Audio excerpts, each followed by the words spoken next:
자, 오늘부터 36회 공인중개사 부동산학 강의를 시작하려고 하는데요.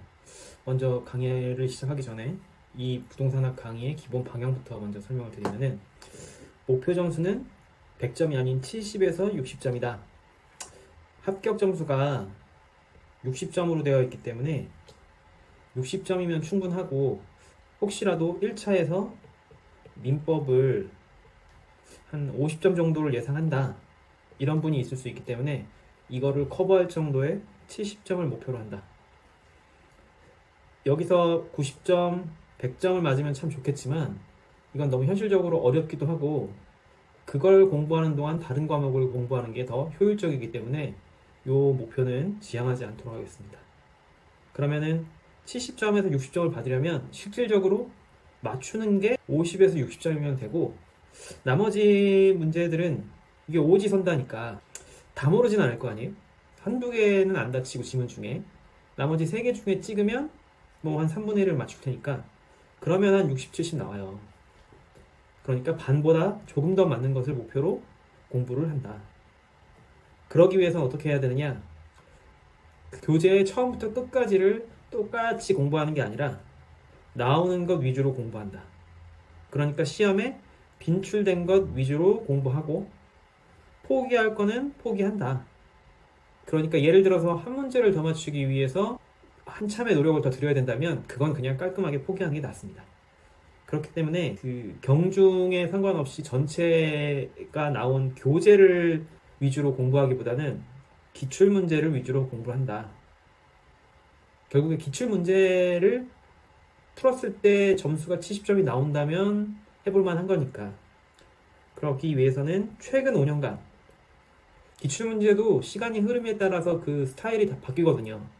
그러니까는 아주 옛날 문제를 풀어보는 거는 어쩌면 지금 와서는 약간 좀 적시성이 떨어진다고 할 수 있기 때문에, 최근 5년간 그 부동산학의 대표적인 시험이죠. 그 공인중개사와 감정평가사를 보는데, 이것도 똑같은 부동산학이지만 차이가 좀 있기 때문에 공인중개사를 한 8, 감정평가사를 한 2, 요 정도면 적당하지 않을까.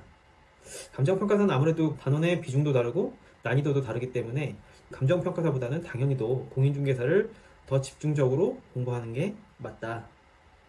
이렇게 강의 소개를 먼저 간단히 해드리고 바로 수업으로 들어가 보도록 할게요. 수업을 시작하기에 앞서 그 5년간의 기출문제의 그런 출제 패턴을 보면은, 부동산학 총론에서는 총 6개의 단원으로 구성되어 있다고 보통들 얘기하지만 6개 중에 요 3개에 집중된 거를 볼 수 있습니다. 부동산 활동이라고 분류할 만한 문제가 한 문제 정도 나온 것 같은데, 그거에 시간을 할애하는 것은 큰 의미가 없는 것 같고, 왜냐면 다음에 나올 확률이 10분의 1 정도, 5분의 1 정도니까요. 나머지 항상 나오는 것들, 이 3개를 공부하는 게 좋을 것 같아요. 이 안에서도 그 빈출의 정도가 서로 다르다는 걸 느낄 수 있죠. 가끔 안 나오기도 하는 부동산 개념은 별표가 하나라면, 어떤 해에는 2개씩도 나오는, 감정평가사의 경우에는 3개씩도 나오는 부동산의 분류를 별표 3개, 부동산 특성은 2개로 보면 좋겠다. 결국에 부동산 특성은 한 문제는 무조건 나온다고 보는 거고, 부동산 분류는 한 문제, 어떨 땐 2문제가 나온다고 보면 돼요. 부동산 개념은 나올 때가 좀 더 많다, 이 정도라고 생각하면 돼요. 부동산 개념으로 바로 들어가 볼게요. 부동산 개념은 이제 복합 개념이라고 해서 3가지 측면에서 부동산을 볼 수 있다는 거예요. 그래서 이거를 물법경이라고 하는데, 결국에 이 3가지를 구분할 수 있느냐를 보는 게 이 시험의 목적이에요. 3가지를 다 외우면 참 좋겠지만 그거는 좀 비효율적이라고 할 수 있고, 제가 생각했을 때 이렇게 하면 좋을 것 같다. 반드시 외워야 되는 2가지를 외우고 나머지는 다른 것이라고 생각하면 돼요. 반드시 외워야 되는 거는 물리적, 법률적, 요건 이제 반드시 외우고, 요걸 나머지라고 생각한다는 거죠. 물리적 개념이라는 게 뭐냐? 제가 가끔 2문자를 얘기하는데 자주 나오는 2문자는 아니니까 제가 말할 정도의 2문자는 반드시 외워두시는 게 좋은데, 물리적은 공치 환자, 공간, 위치, 환경, 자연, 이렇게 되면 요거는 물리적 개념이다.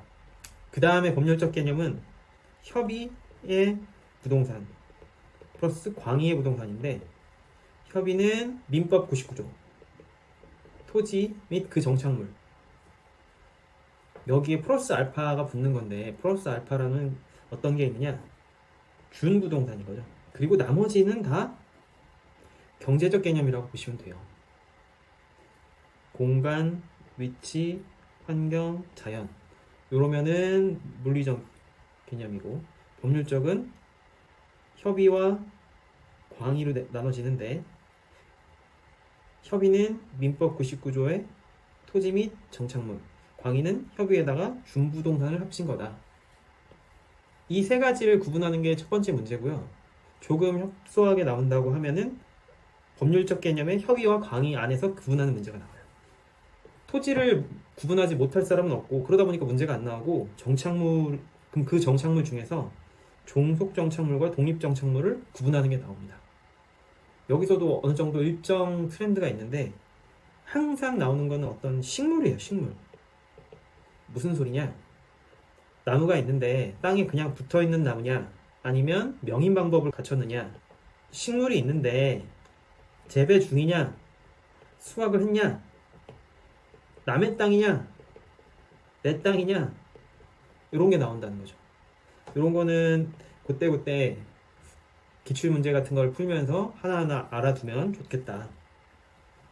준부동산은 공시할 수 있는 것, 공개적으로 보여줄 수 있는 것, 그런 등기 등록 등을 통해서 이루어진 걸로 볼 수 있고, 여기서는 되게 협소하게 나오기도 하거든요. 근데 여기까지 외우는 거는 조금, 다시 한번 얘기하는, 조금 비효율적일 수 있다. 예를 들면 뭐 선박이 몇 톤 이상이어야 이게 되는 거냐, 뭐 항공기는 뭐 어떤 거냐, 뭐 이런 것들, 이런 거는 좀 비효율적일 수 있다. 별표 1개짜리 부동산 개념에서의 포인트는 물법경을 구분하는 것, 그 다음에 독립정착물, 종속정착물을 구분하는 것, 요게 포인트라고 할 수 있어요. 부동산의 분류, 이게 별표 3개짜리였죠? 부동산의 분류는 토지의 분류와 주택의 분류로 크게 나눌 수가 있어요.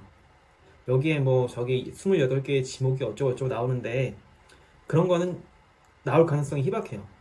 나오면은 부동산 공법 이런 쪽에서 나오니까. 그러면은 토지 용어, 여기가 대충 한 20개 되거든요.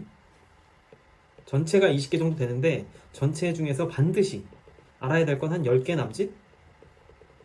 10개 정도 보고 알아볼 수 있는데 그게 문제로 나온다, 그랬을 때 맞출 수 있다, 무조건 한 문제를. 그러면 할만한 거죠. 한 10줄 정도 보고서는 들어갔는데 한 문제를 무조건 맞출 수 있다면 무조건 할만한 거죠. 저한테 반드시 외워야 되는 게 어떤 거냐라고 말한다면 전 요 위에를 얘기하겠습니다. 세보니까 딱 10개네요. 이 10개도 내는 패턴이 어느 정도 정해져 있어요. 어떤 비슷한 개념끼리 세트로 묶는 거예요. 후보지, 이행지, 요 두 개가 또 세트예요. 그 다음에 법지, 빈지, 포락지, 요 세 개가 세트예요. 그 다음에 이제 중요한 것들이 몇 개 있고, 또 이 법지, 빈지, 포락지 안에서는 요 두 개가 또 세트예요. 세트라는 게 뭐냐면은 비교해서 어떤 게 맞다 틀리다를 구분하게끔 문제가 나온다는 거예요. 그럼 후보지, 이행지는 상호 간의 전환이냐, 그 안에서의 전환이냐인데, 이거를 생각보다 헷갈리거든요. 그래서 제가 외운 방법은, 이것도 방법이라고 할 수 있는지가 좀 의문인데, 후보지, 이행지, 이 순서로 외우는 거예요. 후보지, 이행지, 후보지, 이행지. 이행지, 후보지라고 하면은 뭔가 좀 어색하게끔, 후보지, 이행지가 입에 붙게끔 외우는 거예요.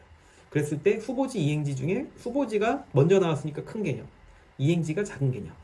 그래서 택지, 농지, 임지 중에 상호간이다, 큰 개념이죠. 이러면은 후보지예요. 내에서 움직인다, 이행지예요. 이렇게 이해하시면 돼요. 예를 들어서 공장부지에서 주택부지로 바뀐다, 요 안에서 움직인 거죠. 택지 안에서, 그러면 이행지. 그런데 논밭에서 주택이 됐다, 이러면은 후보지라는 거죠. 요거 잘 나오니까 두 개의 개념 딱, 상호간이냐 안에서 이루어지는 것이냐, 요것만 구분하면 된다는 거. 그 다음에 법지, 빈지. 법지는 번면이라고도 하는데, 이렇게 땅을 만약에 측면에서 봤다면 땅이 평평하지가 않고 이렇게 기울어진 거예요. 이렇게 기울어진 이 부분을 번면이라고 하거든요. 여기는 집을 짓긴 애매하잖아요. 이렇게 집을 지으려면 지을 수도 있겠지만 짓기가 어렵단 말이죠. 이런 경사된 부분은 그렇다 보니까 활용실익이 없어요. 집을 짓는다면 여기다 짓겠지. 여기는 활용실익이 없다. 이게 법지. 빈지는 해안선에서 토지 등록 지점 사이의 토지. 그 바닷가에 가면 어딘가가 이제 토지 등록 지점이 있거든요. 여기서부터 해안선까지 여기가 빈지라는 거예요. 여기는 법적 소유권이 없지만 활용실익은 있다. 번면은 당연히 그냥 토지니까 소유권은 있지만 활용실익이 없죠. 빈지는 소유권은 없지만 활용실익이 있어요. 두 개가 정반대라는 거죠. 그렇기 때문에 개념적인 측면에서 이게 항상 나온다. 비교해서. 이게 법지냐 빈지냐. 요거 구분하는 게 포인트예요. 그 다음에 또 빈지하고 포락지도 약간 개념적으로 유사하다고 생각되나 봐요. 집안이 절토돼요. 절토. 수면 밑으로 잠긴, 요 바다도 수면 밑이잖아요. 그래서 개념적으로 유사하다고 생각하나 봐요. 출제위원들은. 그래서 포락지도 자주 나오지만 보통 빈지랑 섞여서 나온다 라는 거 참고해 두시고, 그 다음에 중요한 것들 위주로 더 보자면은 필지, 등기 등록의 단위다. 내가 땅을 좀 갖고 있는데 라고 하면은 그게 바로 한 필지인 거예요. 물론 그걸 쪼갤 수도 있고 합칠 수도 있는데 땅이 한 단위 한 단위로 끊어지는 게 필지다. 그러니까 등기 등록의 단위다. 단위라는 말이 중요해요. 그런 세는 단위라는 것이 중요하고, 그러다 보니까 이제 행정 이쪽하고 관련이 있다는 거. 필지. 맹지는 도로와 맞닿은 부분이 없는 토지. 남의 땅을 거치지 않고 들어갈 수 없는 토지인 거예요. 나지. 이거 중요합니다. 이거 잘 나와요. 나지라는 게 어떻게 보면 그 토지의 가장 기본된 그런 상태이기 때문에 그 토지에 건물, 기타 정착물이 없고 맨 땅이라는 소리죠. 사법상 제한도 없어요. 그러니까 깔끔한 토지라는 거죠. 대신에 지목이 대로 설정될 필요는 없다. 요건 약간 사족인데, 하여튼 토지나 정착물도 없어서 또 사법상 제한도 없어서 얼마든지 내가 가장 잘 활용할 수 있는 방법으로 활용할 수 있는 토지. 근데 여기서는 항상 오답으로 나오는 게 뭐예요? 사법상 제한이 없으면. 여기가 포인트예요. 사법상 제한이 없다는 게. 그럼 오답으로 어떻게 나오냐? 공법상 제한. 공법상 제한은 있습니다. 그래서 오답으로 토지에 건물, 기타 정착물이 없고 공법상, 사법상 제한이 없으며 이렇게 나오거나, 정착물이 없고 공법상 제한이 없으며 이렇게 나온다는 거죠. 그러니까 사법상 제한이 없다라는 것을 굉장히 주목해서 외워둘 필요가 있다. 자, 그 다음에 획지는 유사한, 가격 수준이 유사한 1단의 토지. 1단지하고는 다른 개념이고, 그 다음에 공지는 이런 게 공지인 거죠. 집을 이만큼 지었으면 그 남은 부분들, 이런 게 이제 공지가 되는 거죠. 이렇게 땅을 가득 채워서 집을 지을 수는 없어요. 바로 그 각 용도 지역마다 건폐율이라는 게 규정되어 있기 때문에 공지가 반드시 생길 수밖에 없다. 나머지 것들은 그냥 한번 읽어보세요. 제가 봤을 때 이것 이상은 뭐 나오기 어렵다. 그 다음에 주택의 용어로 가면, 주택은 크게 단독주택하고 공동주택이 있어요. 그러면 그 단독주택 안에 뭐가 있느냐? 저는 이 두 문자를 항상 외워서 공부했었는데, 여기서는 단다다공, 아연다기, 단다다공, 아연다기. 여기서 이 외운 순서대로 좀 더 좋은 거다, 좀 더 좋은 거다라고 생각하면은 외우기 편한 것 같아요. 보면은 어느 정도 감이 오겠지만, 아파트는 5층 이상, 얘네들은 4층 이하. 그 다음에 그러니까는 5층 이상이 더 좋은 거라고 생각하면 되는 거고, 연립하고 다세대가 또 비교해서 나오겠죠. 연립이 좀 더 좋으니까 660을 초과한다. 다세대는 조금 부족하니까 660이 이하다. 이렇게 생각하시면 되고, 단다다공에서 다가구 다중주택은 공동주택이 또 이제 단독주택보다 좀 더 좋다고 보통은 생각하죠. 그냥 선입견상.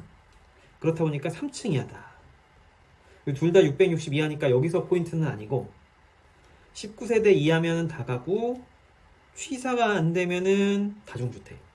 요거 두 개가 구분하는 게 포인트. 요거 두 개가 구분하는 게 포인트. 그 다음에 또 포인트는 뭐예요? 다가구, 다세대. 요 두 개를 구분하는 게 포인트예요. 그러면 두 개의 그 구분의 포인트는 뭐겠어요? 층. 4층이냐, 3층이냐. 3층이라고 하면은 두 개를 구분하기 어렵겠죠. 얘도 3층 이하여도 되고, 얘도 4층 이하니까 3층 이하도 되거든요. 그러니까 4층이라는 말이 나와야 다세대 주택일 가능성이 되는 거고, 또 하나는 뭐 19세대 이하다, 뭐 이런 것도 있지만 가장 중요한 건 구분 등기. 공동주택은 기본적으로 구분 등기가 돼 있어요. 그 안에 있는 집 하나하나가 개인 거라고. 예를 들어서 똑같은 주택 3개가 있다고 생각해 볼게요. 정확히는 그렇게 표현하면 안 되지만, 여기 다가구는 한 집, 두 집, 세 집이 살지만 주인은 한 명이에요. 근데 다세대는 한 집, 두 집, 세 집이 다른데 주인이 각각 다 주인인 거예요. 이러면 다세대다. 이럴 경우에는 다가구다. 요거는 그 앞에 토지만큼은 아니지만 가끔 나온다. 부동산의 특성은 한 문제가 무조건 나온다고 보면 되는 거죠. 그런데 부동산의 특성은 첫 번째로 자연적 특성과 인문적 특성이 있잖아요. 근데 자연적 특성과 인문적 특성 중에 자연적 특성이 나와요. 이게 포인트, 이게. 자연적 특성 몇 개 있어요? 딱 4개밖에 없죠? 이 4줄을 외우면 한 문제를 맞는 거예요. 아까 10문장 외워서 한 문제 맞는다 그랬죠? 가성비 측면에서는 이게 더 좋은 거야. 다만 문장을 조금씩 바꾸니까 그게 이런 특성이구나 라는 느낌을 아는 게 중요하다.